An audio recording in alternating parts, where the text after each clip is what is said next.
நமஸ்காரம். அவ்வப்போது ஒரு கேள்வி தோன்றும். இந்த விஷயத்தில் கான்சென்ட்ரேட் பண்ண வேணும்னு நினைக்கிறேனே, ஆனா முடியவில்லை. அதற்கு என்ன செய்யலாம்? தியானம்ங்கிற உயர்நிலையாக இருக்கட்டும், படிப்பில் ஃபோக்கஸ் பண்ணுவதாக இருக்கட்டும், ஏதோ கான்சென்ட்ரேஷன், ஒருமுகப்பட்ட சிந்தனை தேவை. அது எவ்வளவோ முயற்சி செய்தாலும் முடியவில்லை. என்ன காரணமாக இருக்கும்? அதுக்கு என்ன செய்யலாம்னு கேட்பார்கள். பூஜை பண்ணுகிறேன், ஆனால் என்னமோ மனம் லயிக்கவில்லை. படிக்கிறேன், ராமாயணம் வாசிக்கிறேன், பாரதம் வாசிக்கிறேன், ஆனால் ஏனோ அதில் மனம் லயிக்கவில்லை. பக்தி பண்ண வேணுங்கிற ஆசை இருந்தாலும் என்னமோ தடுக்கிறது தெரியவில்லையே. இந்த நோய், இது நோய்னா உடல் நோய் அல்ல, ஃபோக்கஸ் பண்ண முடியாத நோய். அது என்னவாக இருக்கும்? பொதுவாக ஒரு கேமரா அந்த நாள்லாம் ஃபோக்கஸ் பண்ணுவோம். இப்போது எல்லாம் ஆட்டோமேட்டிக். மேலும் மொபைலில் எடுத்து விடுகிறோம். பெருசா ஃபோக்கஸ் பண்ணுவதற்கெல்லாம் இல்லை. அப்படியே ஃபோக்கஸ் என்றாலும் அதில் ரெண்டு விஷயம் தப்பாக போகலாம். ஒன்று, லென்ஸில் அழுக்கு இருக்கலாம், அல்லது இன்னும் ஒழுங்காக ஃபோக்கஸ் பண்ணாம இருக்கலாம். இந்த ரெண்டு காரணங்களால் தான் படம் சரியாக வராது.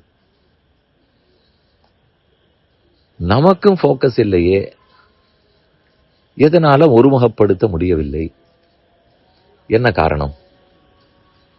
எப்போதுமே நோய் நாடி நோய் முதல் நாடி அது தணிக்கும் வாய் நாடி வாய்ப்பை செயல் என்றுதான் சொல்லுவார்கள். நேர நோய்க்கு மட்டும் மருந்து கொடுத்து பயனில்லை. ஜுரம் இருக்கிறது, ஜுரத்துக்கு மருந்து கொடுத்தால் கொஞ்ச நேரம் ஜுரம் கழியும், குறையும். 5 மணி நேரம் கழித்து திரும்ப வரும். வைத்தியர் சொல்லுவார், ஜுரத்துக்கு மருந்து 6 மணி நேரத்துக்கு ஒரு தடவை குறைந்து கொடுக்க வேண்டாம், கொஞ்சம் பார்த்து கொள்ளுங்கள். என்னால் அது மட்டும் கொடுத்து பயனில்லை. நோய் முதல் நாட வேண்டும். அதே போலத்தான் இந்த ஃபோக்கஸ் இல்லை, கான்சென்ட்ரேஷன் இல்லை என்பதற்கும் காரணம் இருக்கும். அது நிஜமாகவே உடல் ரீதியான வியாதியாக இருந்தால் அது வேறு. நான் சொல்லுவது, அப்படியெல்லாம் இல்லாத போது அதற்கு என்ன காரணம்? அந்த காரணத்தை சொல்லிவிட்டால் அதற்கப்புறம் அதை செய்ய முடியுமா என்கிற சந்தேகமே வந்துவிடும். இது ஒரு ஸ்லோகம் காணப்படுகிறது. ஆஹார சுத்தௌ சத்வசுத்தி, சத்வசுத்தௌ துருவா ஸ்மிருதி, ஸ்மிருதி லம்பே சர்வகிரந்தீனாம் விப்ரமோக்ஷா. இதுதான் ஸ்லோகம். ஆஹார சுத்தி, உணவு சுத்தமாக தூய்மையாக இருக்க வேண்டும், சாத்விக உணவாக இருக்க வேண்டும். இது முதல் கட்டம். எனக்கு ஃபோக்கஸ் இல்லை என்றால் சாப்பாட்டை சரிப்படுத்துன்னு சொல்லுகிறீர்களே, இதற்கு அதற்கு என்ன தொடர்பு?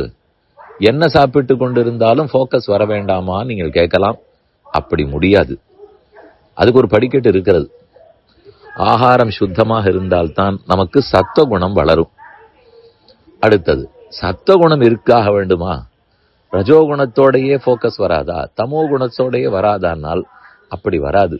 பாதி நேரம் தூக்கம்தான் வரும், கோபம்தான் வரும், இயலாமை என்று தான் தோன்றும். இயலாமை, கோபம், தூக்கம் இதெல்லாத்தையும் தாண்ட வேண்டுமானால் சத்துவகுணம் இருந்தாக வேண்டும். நல்ல அடிப்படை உணவு, அடுத்தது அதனால் ஏற்படக்கூடிய நன்மை சத்துவகுணம், சத்துவசுத்தௌ துருவா ஸ்மிருதி. சத்துவகுணம் வளர வளர எதை நாம் சிந்தித்தாலும் அதில் மனம் ஈடுபடும். புத்தி, மனம் இதெல்லாம் ஒரு சேர உழைத்தால் தானே நன்மை. அது இல்லாமல் மனம் எதையோ நினைக்கிறது, அறிவு ஏதோ சொல்லுகிறது, இதெல்லாம் இருக்கும்போது தான் அவுட் ஆஃப் ஃபோக்கஸ். அதனாலதான் ஃபோக்கஸே பண்ண முடியவில்லை. உடம்பு சரியில்லை என்றால் வேறு, உடம்பு சரியாக இருக்கும்போது முடியாமைக்கு இதுதான் காரணம். அதனால சத்துவகுணம் நன்றாக இருந்தால் துருவானுஸ்மிருதி, திரும்ப திரும்ப சிந்திக்க முடியும், புத்தி செதறாது, மனம் எங்கேயும் சுத்த போகாது, ஒரு நிலைப்பட்டு இருக்கும். சர்வகிரந்தீனாம் விப்ரமோக்ஷா. அப்படி நம்முடைய ஸ்மிருதி, நம்முடைய தியானம், நீடிக்குமானால், தடங்கல் படாமல் நீடிக்குமானால் நம்முடைய சந்தேகங்கள் எல்லாம் கழண்டு போகும், சந்தேக முடிச்சுகள் எல்லாம் விலகி போகும். அப்பதான் முழு ஃபோக்கஸ் நமக்கு ஏற்படும். அதனால் ஏன் கான்சென்ட்ரேட் பண்ண முடியவில்லைன்னு தனித்து கேள்வி கேட்டு நானும் எவ்வளவோ முயற்சி பண்ணேனே ஆனா முடியவில்லையே என்றெல்லாம் வருத்தப்பட வேண்டாம். அப்படி இருக்க வேண்டுமெல்லாம் சந்தேகமெல்லாம் தீர வேண்டும். அதற்கு சத்துவகுணம் வளர வேண்டும். அது வளர வேண்டுமானால் ஆகாரம் சுத்தமாக இருக்க வேண்டும். இந்த வரிசையின்படி இருந்தால்தான் சாதிப்பதற்கு இயலும். நல்ல எதற்கும் முடிச்சு போடுகிறீர், மொட்டத்தலைக்கும் முழங்காலுக்கும் முடித்தா என்றெல்லாம் நினைக்க வேண்டாம். அடிப்படை உணவு சுத்தமாக இருக்க வேண்டும், கட்டுப்பாடோடு இருக்க வேண்டும். அதைத்தான் வெகு நாட்களாக ரிஷிகள் கடைபிடித்திருக்கிறார்கள். ஆனால் இந்த காலத்தில் அதுதான் இருக்கிறதுலேயே கஷ்டம். எங்கும் எதையும் எப்படியும் சாப்பிட பழகி கொண்டிருக்கிறோம்.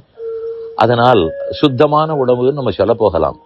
நான் சொல்லுவது ஹைஜீனிக் ஃபுட்டு மட்டுமல்ல, சாத்விகமான உணவு.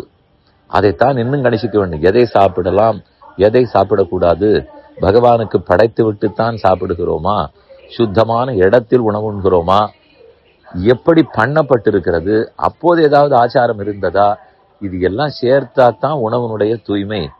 ஆகவே இதுதான் கான்சென்ட்ரேஷனுக்கு அடிப்படை.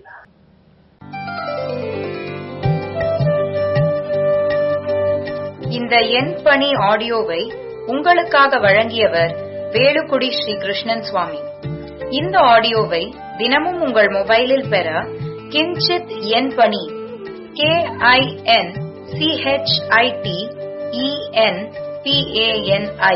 என்ற ஆப்பை கூகுள் பிளே ஸ்டோரிலோ அல்லது ஆப்பிள் ஐஸ்டோரிலோ டவுன்லோட் செய்து கொள்ளவும். தினந்தோறும் இது போன்ற உபன்யாசங்களை கேட்டு மகிழவும்.